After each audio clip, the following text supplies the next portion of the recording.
jauh berjalan banyak dilihat, dan pengalaman adalah guru yang paling bijaksana.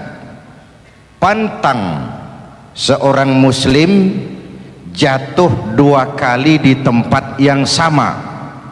Hari ini lewat sini jatuh, pantas belum pengalaman. Besok lewat situ lagi jatuh lagi, goblok amat. Si amat saja tidak goblok. Kita mau bicara keagungan Ramadan yang ditandai 3 hal. Pertama, Ramadan dipilih oleh Allah menjadi bulan tempat di mana pertama kali diturunkan Al-Quranul Karim, kitab suci kita, imam kita, pedoman utama dalam melaksanakan berbagai kegiatan hidup. Pertama, ia berisi akidah yang tujuannya menyelamatkan manusia dari ketergantungan kepada benda, menyelamatkan manusia dari kemusyrikan, baik syirik yang jali maupun syirik yang khafi. Syirik jali itu syirik terang-terangan, nyata-nyata menyembah berhala, nyata-nyata meyakini Tuhan lebih dari satu. Kalau gitu insya Allah kita aman. Tapi ada syirik khafi, syirik yang tersembunyi, menjadikan yang selain Allah sebagai tujuan akhir dari seluruh kegiatan hidup. Itu syirik khafi. Saya sejak pakai cincin ini rezeki lancar. Cincin. Saya sejak pakai gesper ini, jangan anak gadis, nenek-nenek ngelihat saya lemes. Gesper. Ini sejak ada perkutut di rumah ini, bisnis bagus. Perkutut. Kalau komputer lebih kita kagumi dari Allah, itulah berhala kita. Kalau pangkat lebih kita utamakan dari Allah, itulah berhala kita. Kalau ilmu lebih kita kagumi daripada Allah, itulah berhala kita. Quran membebaskan manusia dari ketergantungan kepada benda, membersihkan keyakinan, meluruskan tauhid dengan konsep akidah. Lalu sisi yang kedua, syariat untuk mengatur kehidupan sesama manusia. Selama ini kalau mendengar syariat yang terbayang oleh kita kan yang serem-serem, dan memang diopinikan sedemikian rupa. Padahal watak syariat itu pertama, al-musawat bainan nas fi takalifil ahkam. Ini watak syariat Islam. Semua manusia sama dalam berhadapan dengan hukum Allah. Semua manusia sama. Bukankah ini yang kita perjuangkan dengan tuntutan keadilan? Supaya di Republik ini jangan ada warga negara kelas 1. Supaya di Republik ini jangan ada yang kebal hukum. Supaya di Republik ini hukum jangan seperti pisau, tajam ke bawah tapi tumpul ke atas. Syariat mengajarkan al-musawat bainan nas fi takalifil ahkam. Semua manusia sama dalam berhadapan dengan hukum Allah. Ketika mengajarkan orang beramal, Rasulullah kepada putri kesayangan beliau sendiri berkata, "I'mali ya Fatimah, i'mali fa inni la ughni anki minallahi syai'a." Fatimah, beramal kau. Fatimah sholat, Fatimah puasa, Fatimah haji. Kalau kau tidak beramal, aku ayahmu Rasulullah tidak akan sanggup membelamu di akhirat nanti. Inilah watak syariat.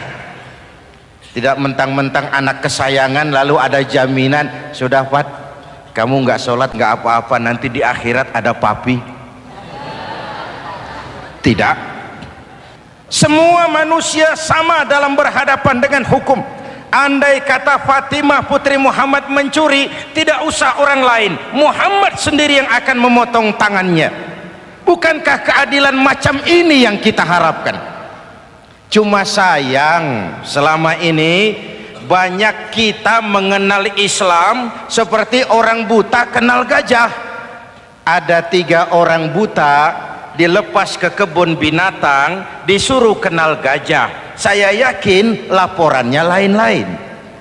Orang buta pertama bilang, "Pak, gajah tipis lebar kayak kipas." Kenapa? Dia baru pegang telinganya. Orang buta kedua ngotot, "Goblok itu, Pak. Yang betul saya, gajah kecil panjang kayak ular." Kenapa? Yang dia pegang ekornya. Orang buta ketiga lebih marah, dua-duanya tolol, Pak. Yang betul itu saya, gajah tinggi besar seperti pohon kelapa. Karena yang dia pegang kakinya. Beginilah kita mengenal Islam. Seperti orang buta kenal gajah, frame of reference, kacamata pandangannya tidak total. Baru kenal kaki gajah sudah sok tahu gajah, baru kenal telinga gajah sudah sok kenal gajah. Kemana-mana pidato, "Saudara-saudara, gajah tipis lebar kayak kipas." Buat orang yang belum kenal gajah, dia menyesatkan. Buat orang yang sudah tahu gajah, senyum di kolom. "Oh, kau baru kenal kupingnya kok."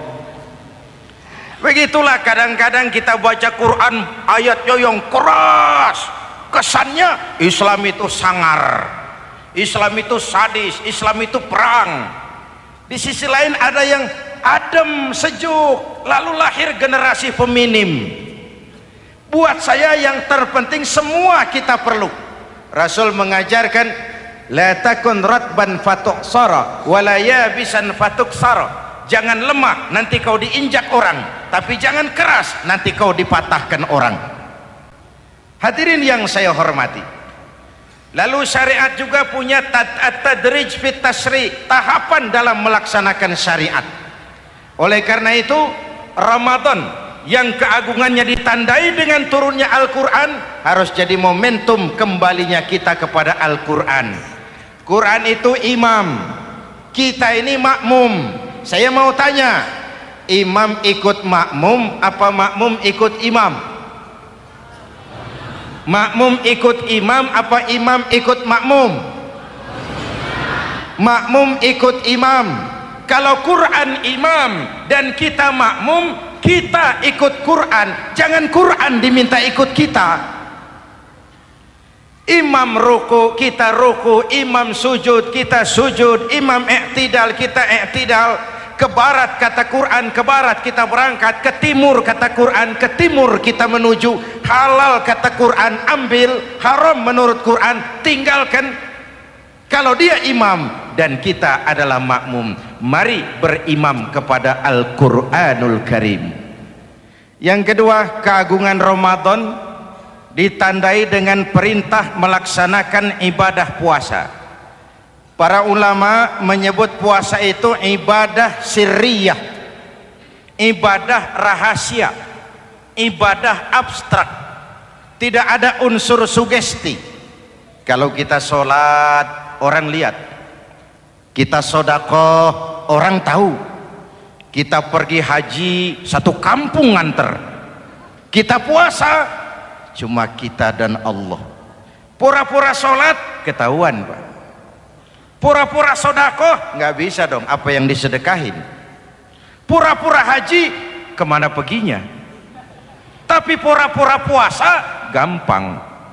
Keluar rumah bibir lap yang kering, jalan lemesin dikit, ada angin miring, lemes amat puasa. Sirriyah, abstrak.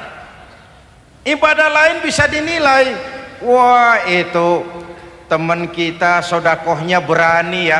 Kok tahu kamu? Kelihatan dari jumlahnya. Itu sholatnya khusyuk ya. Kok ngerti kamu? Kelihatan dari geraknya. Tetangga sebelah itu rasa-rasanya hajinya mabrur ya.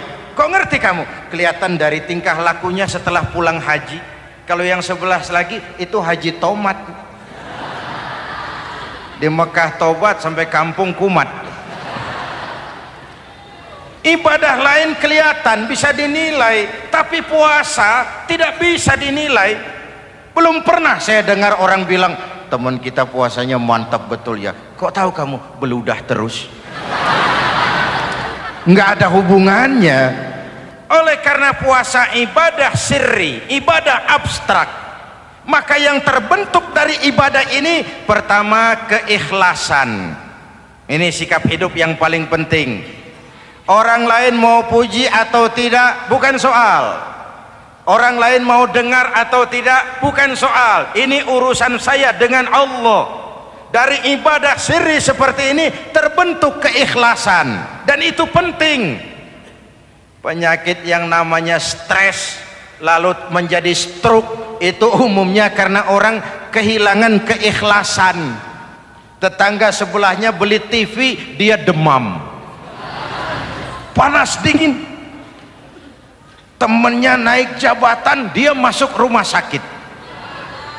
Temannya beli rumah, dia mati. Disiksa oleh perasaannya sendiri. Marilah hidup dengan ikhlas. Beramal ikhlas.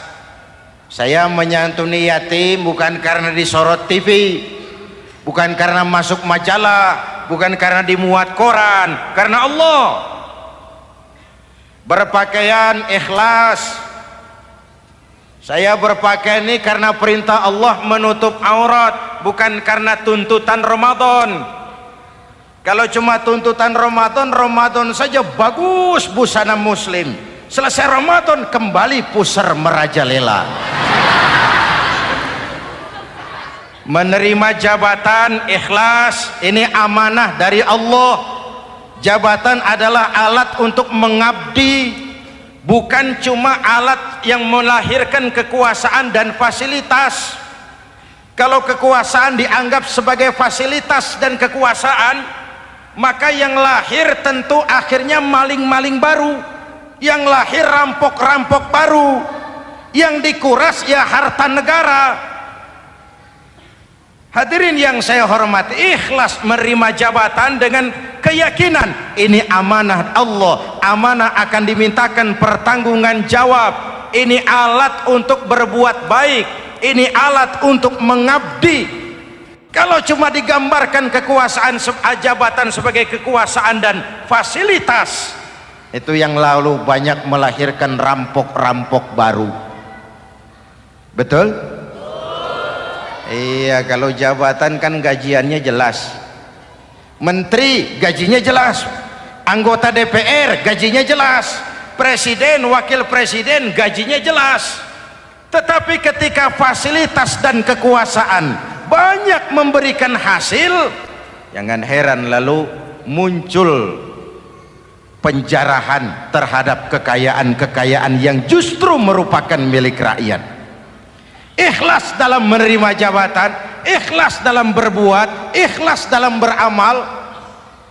Lalu yang kedua, jujur. Tadi siang saudara sholat zuhur apa tidak? Sholat. Yang sholat? Ya enggak, ya enggak. Sebelum sholat zuhur kan saudara berwudu. Waktu berwudu kan saudara berkemur, memasukkan air ke mulut.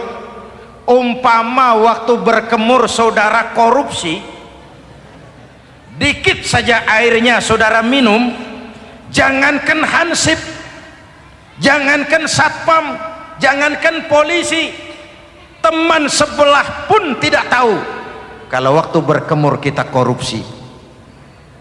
Kenapa kita tidak mau melakukan itu? Ada rasa malu kepada Allah. Alangkah positifnya kalau ini diterjemahkan dalam kehidupan. Sekarang kan kita berpikirnya Allah ditekan. Kamu korupsi ya? Iya, Tuhan kan tahu. Biarin, Tuhan mah tahu, nggak ribut. Nggak ribut katanya. Tapi kalau orang, 3 orang saja tahu, geger kantor.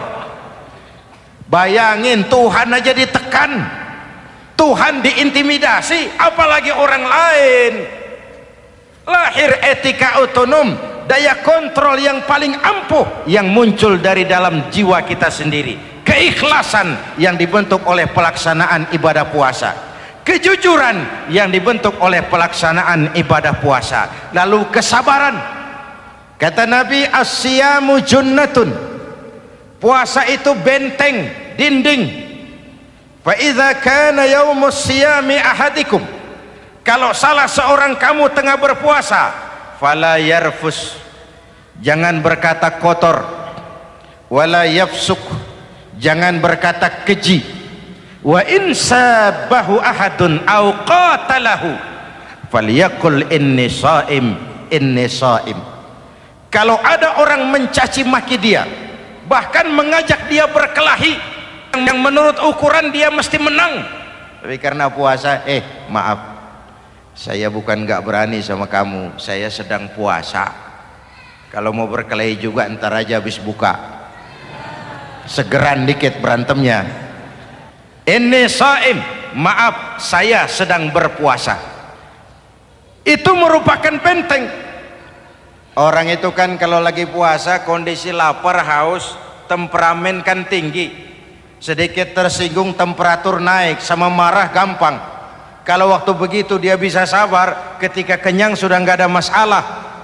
Sabar baik dalam taat kepada Allah, sabar dalam melaksanakan perintahnya, sabar dalam meninggalkan larangannya, dan sabar di dalam menghadapi musibah, kesulitan-kesulitan dalam kehidupan kita.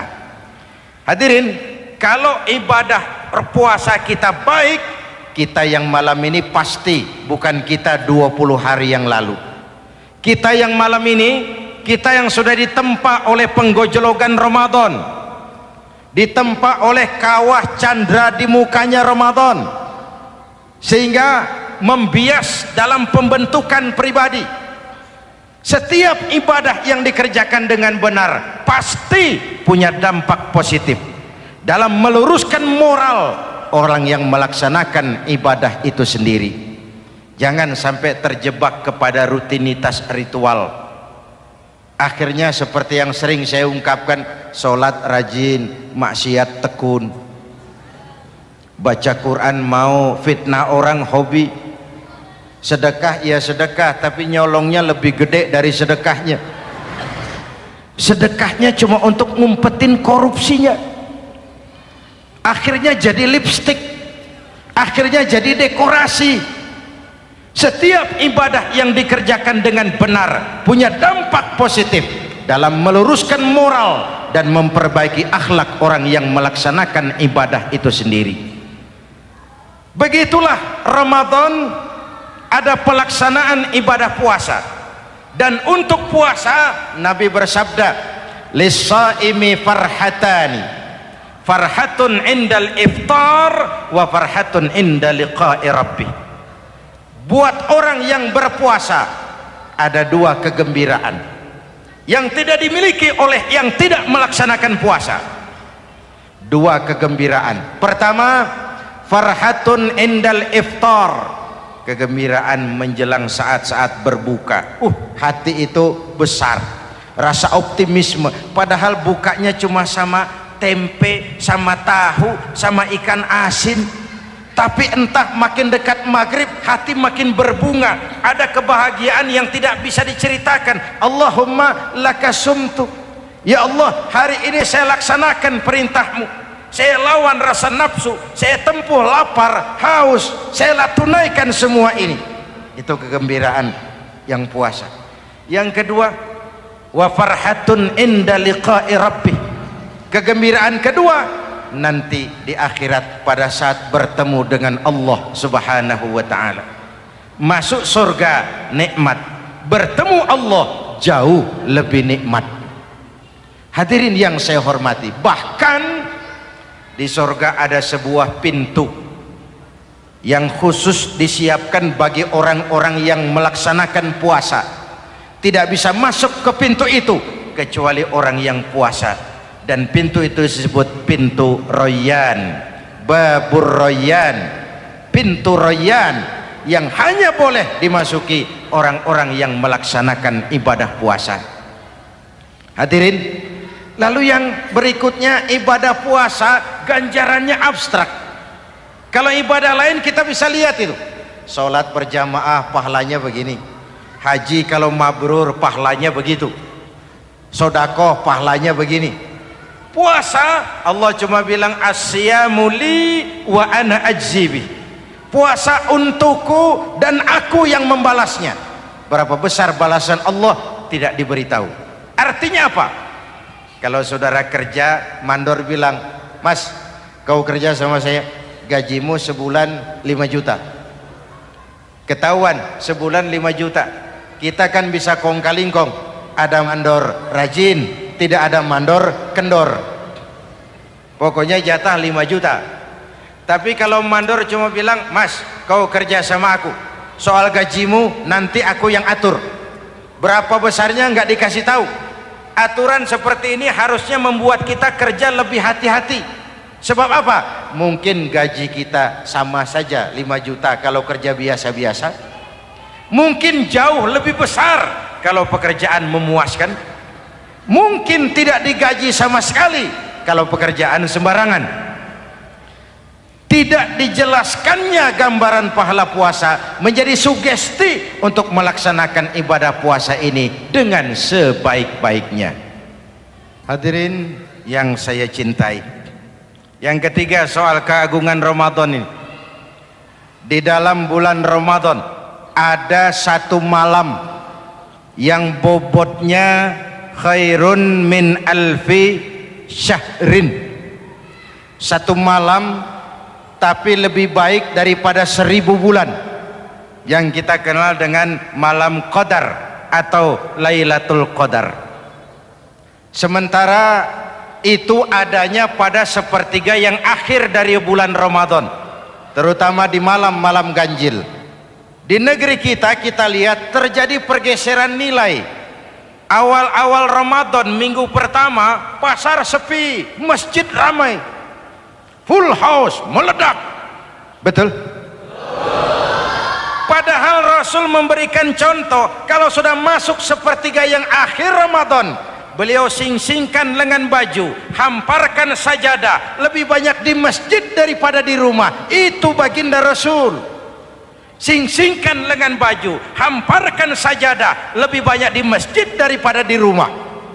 Hadirin yang saya hormati, di situ makna meraih kemenangan. Karena itu lebaran lain dengan Idul Fitri. Lebaran siapa saja boleh ikutan, tapi Idul Fitri milik orang yang melaksanakan ibadah Ramadan dengan baik. Nah, saya kembali kepada Lailatul Qadar. Semua kita, kecil atau besar, sengaja atau tidak, khilaf atau terpaksa, pasti punya yang namanya dosa. Di sini semua yang hadir nih, include saya, apa ada yang tidak punya dosa? Ayo, jujur. Apa ada di antara kita di sini yang nggak punya salah? Apa ada yang nggak punya dosa? Setiap kita, kecil, besar, sedikit, banyak, terlupa, terpaksa, pasti punya salah. Sekarang kalau mau hitung dagang, kita diberi umur 65, 40 tahun penuh dosa, lalu taubat 25 tahun. Menurut neraca hukum dagang belum seimbang. Dosa 40 tahun ditebus taubat 25 tahun. Menurut neraca hukum dagang. Untung Allah tidak dagang-dagangan kepada kita. Di Ramadan ini Allah ngobrol pahala. Di Ramadan ini Allah membuka pintu rahmah yang seluas-luasnya. Sampai-sampai ada hadis qudsi, "Lau amiltumul khataya hatta mala'atis sama thumma nadimtum fataballahu alaikum." Kalaupun kamu berbuat dosa, penuh langit dengan dosamu, kemudian kamu menyesal dan bertaubat, Allah pasti akan menerima taubatmu. Hadirin yang saya hormati, inilah momentum Ramadan, saat dimana kita melakukan pemutihan diri. Masih ingat cerita dalam kitab Durratun Nasihin? Saya ulang lagi cerita ini untuk sugesti. Ada buajingan tengik, pernah membunuh 99 orang. Satu saat hidayah datang kepadanya, terniat ingin bertaubat. Dicarinya seorang ustadz, ketemu ustadz kepala ngajar. Ustadz, ya, apa? Saya mau taubat, diterima apa tidak taubat saya? Emangnya dosa kamu apa? Saya pernah membunuh 99 orang ustadz. Ustadznya melotot, wih, banyak amat. Nggak segampang itu nyawa hak prerogatif Allah, cuma Allah yang berhak ngambil. Membunuh tanpa alasan yang benar dosa besar, dosamu kelewat banyak mas, nggak bisa. Dia ponis lebih dulu kayak surga milik bapak moyangnya. Ini preman kita pikir ini ustadz saya niat baik-baik kok ngomongnya nggak enak. Nah, daripada 99 tanggung, saya lempengin aja nih urusan dah. Dibabat lagi ustadz, tamat, selesai, pas, cepet. Niat taubatnya masih terus, dia mengembara sampai ketemu seorang ustadz yang bijak. Waalaikumsalam ustadz. Assalam. Ada apa? Ustadz, saya mau taubat, diterima apa enggak sih? Oh, sebelum mentari terbit dari sebelah barat, sebelum nafasmu sampai di tenggorokan, Allah akan menerima taubatmu. Boleh jadi dosamu besar, tapi ampunan Allah lebih besar dari dosamu. Begitu Ustaz. Iya. Cuman ngomong-ngomong dosamu apa sih? Ustaz, saya sih tadinya cuma bunuh 99 orang.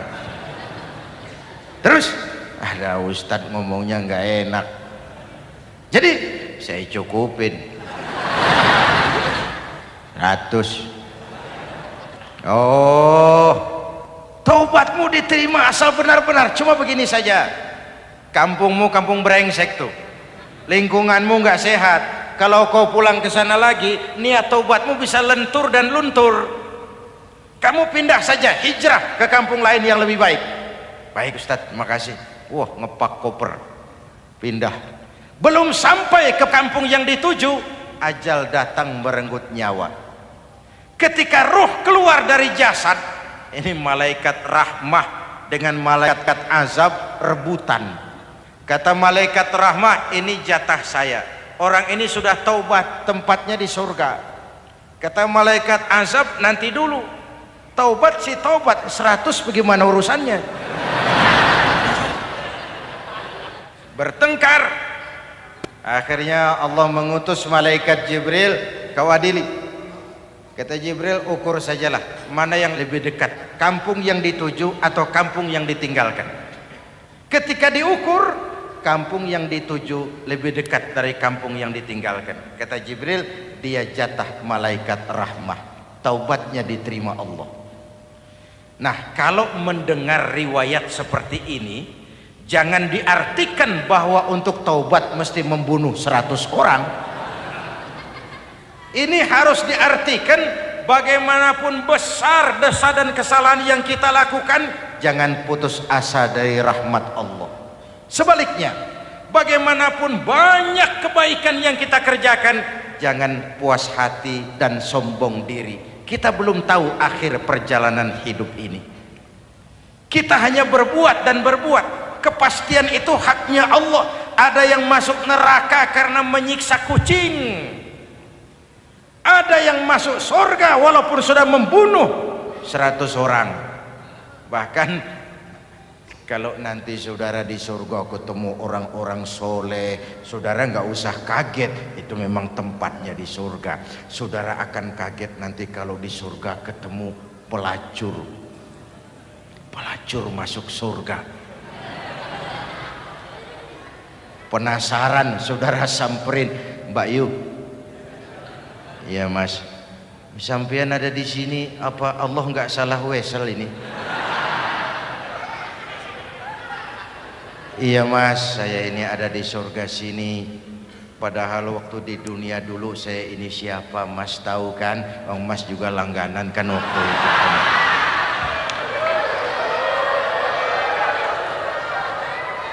Tapi terus terang saja mas, waktu di dunia itu saya terpaksa betul. Sejak lahir saya sudah yatim piatu. Sejak kecil sudah yatim piatu. Ada tetangga saya muslim sedikit kaya tapi pelitnya 17 setan. Akhirnya demi tuntutan perut saya merantau ke kota besar. Ada yang nolong, katanya kerjanya ringan, uangnya lumayan. Apa? Yaitu demi sesuap nasi saya lakoni.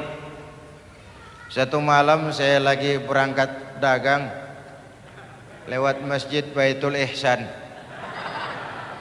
ada ceramah, saya dengar dari jauh ustadznya pidato, katanya Allah berpesan, "Lau amiltumul khataya hatta mala'atis sama thumma nadimtum fataballahu alaikum." Kalaupun kamu berbuat dosa penuh langit dengan dosamu, lalu kau menyesal dan bertaubat, Allah pasti akan menerima taubatmu. Mendengar hadis itu mas, berlinang air mata saya. Terbayang dosa-dosa yang pernah saya lakukan. Terbayang orang-orang yang pernah menanamkan modal asing.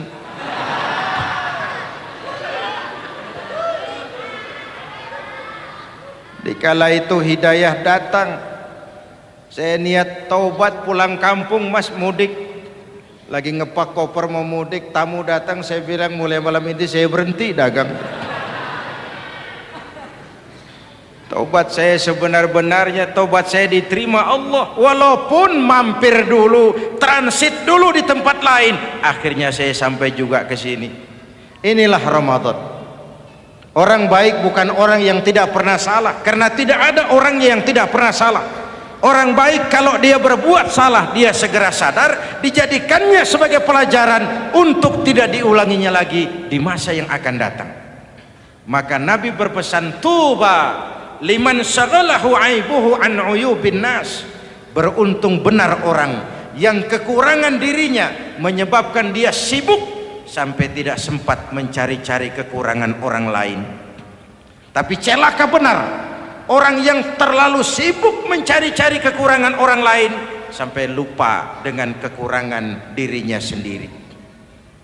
Hadirin, karena itu menurut Al-Imamul Ghazali, Lailatul Qadar itu malam istimewa.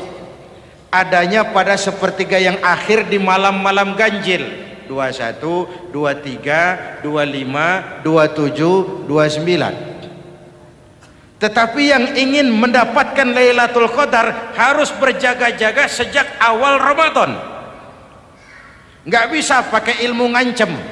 Wah ini 21 malam nih, nggak keluar-keluar dari masjid. 22 libur, 23 absen lagi. Nggak bisa seperti itu. Ingin mendapatkan Lailatul Qadar harus berjaga-jaga sejak awal Ramadan. 1000 bulan kira-kira 83 tahun. Rata-rata umur orang sekarang kita ini jarang yang sampai 83. Jarang. Kalau menyontoh Rasul jatah kita 63. Hadirin yang saya hormati, sehingga dikatakan itulah fasilitas yang diberikan Allah kepada umat Muhammad ini. Walaupun umurnya relatif pendek, tapi amaliyahnya tidak kalah dengan umat zaman dulu. Benar, Nabi Nuh umurnya 950 tahun. Ibadah umatnya berarti panjang, tetapi mereka tidak ada Lailatul Qadarnya. Benar, Nabi Adam umurnya panjang, 2000 tahun, umatnya rata-rata sekian. Tetapi tidak ada nilai tambah yang diberikan Allah kepada mereka.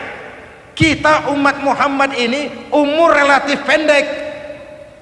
Kalau nyontoh Nabi 63 tahun, betul.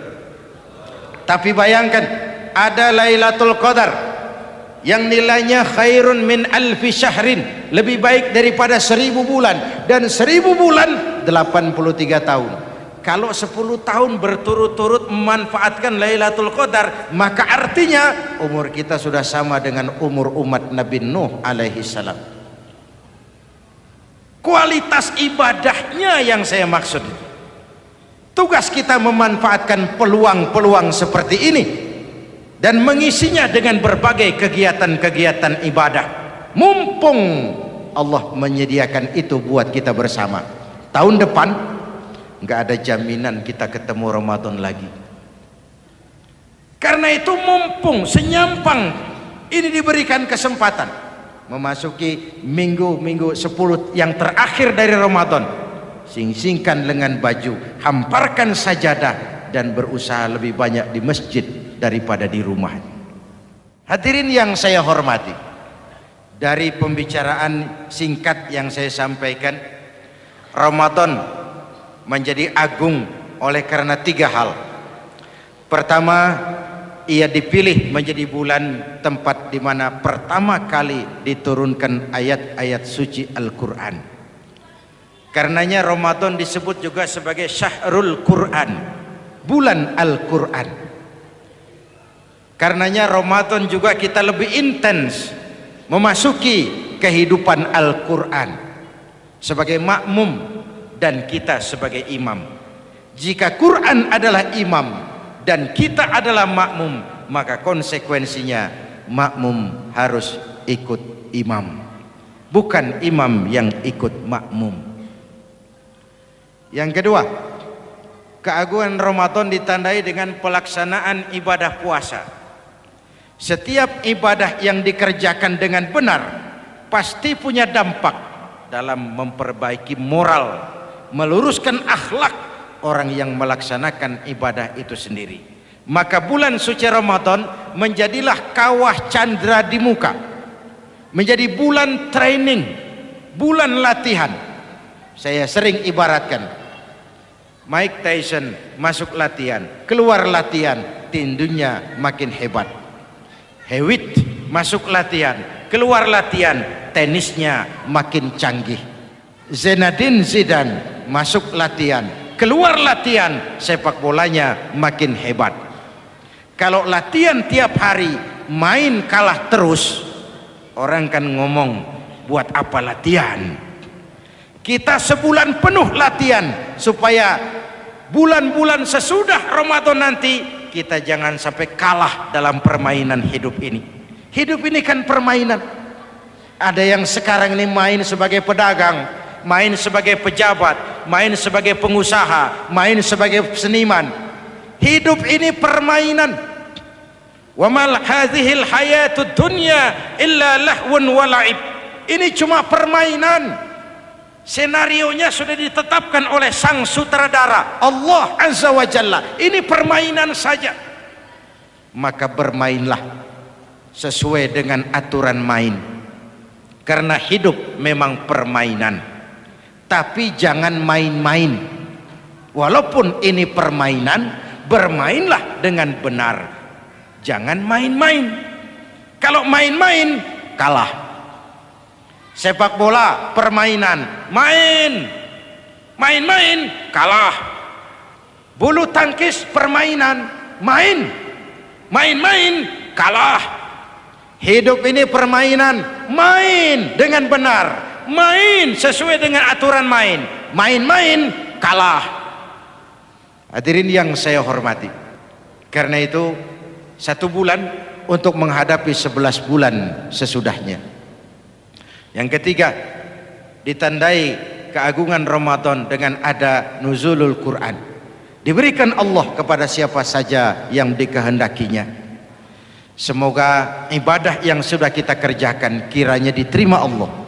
Yang masih akan kita kerjakan, diberikan kita kekuatan zahir dan batin untuk dapat melaksanakannya dengan sebaik-baiknya. Ala hadhihi niyyah wa ila hadratin nabi. Al-Fatihah.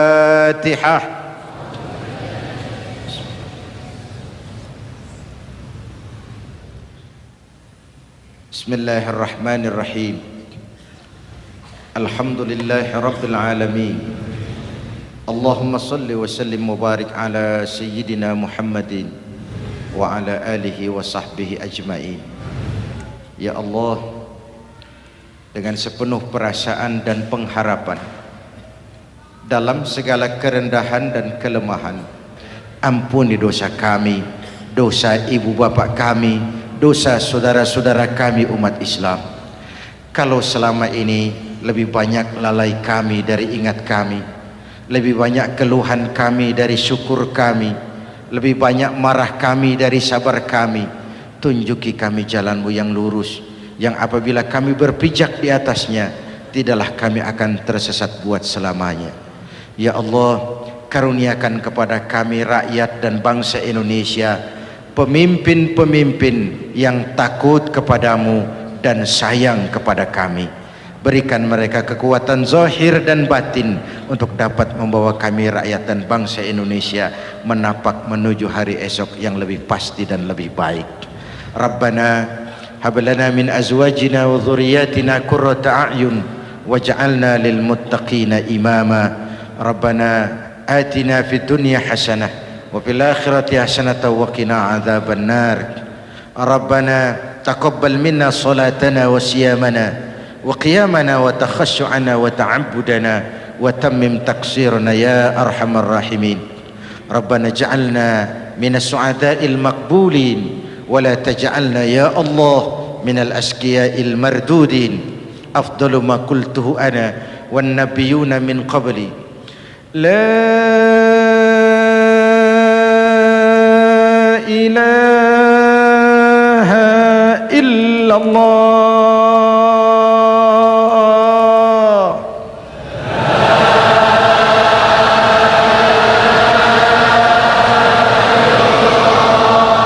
La ilaha illallah.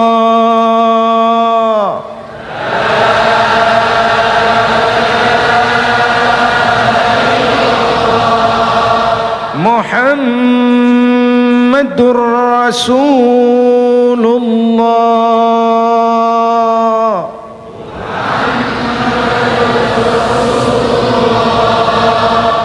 Sallallahu alaihi wa alihi wasallam. Kalimatu haqqin 'alaiha nahya wa 'alaiha namut wa 'alaiha wa biha nub'atsu insyaallah minal aminin minal aminin minal aminin rahmatika ya arhamar rahimin. Sallallahu ala sayyidina Muhammad wa ala alihi wa sahbihi ajma'in.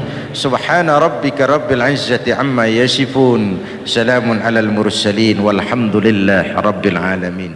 Wassalamualaikum warahmatullahi wabarakatuh.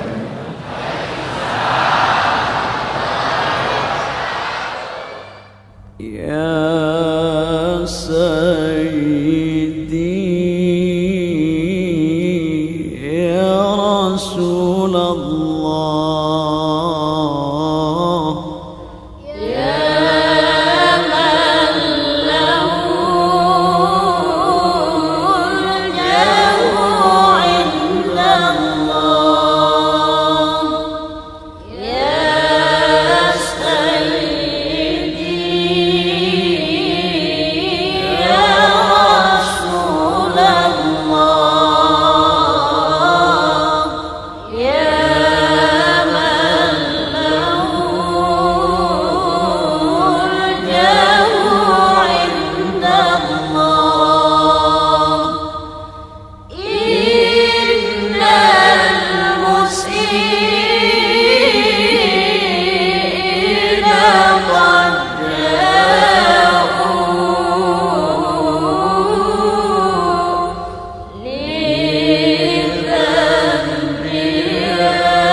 Yeah.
المسيئين قد جاءوا لذنب